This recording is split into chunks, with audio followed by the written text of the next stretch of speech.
Kami segenap pimpinan daya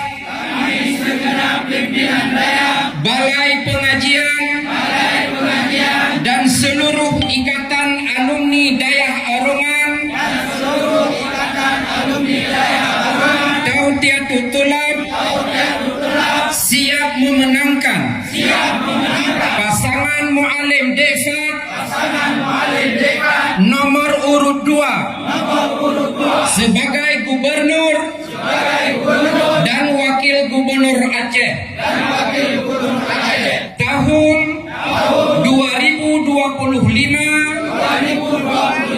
sampai 2030. Muallim Defat insyaallah.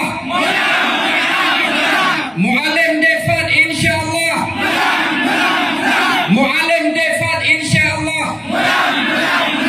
Allahu Akbar.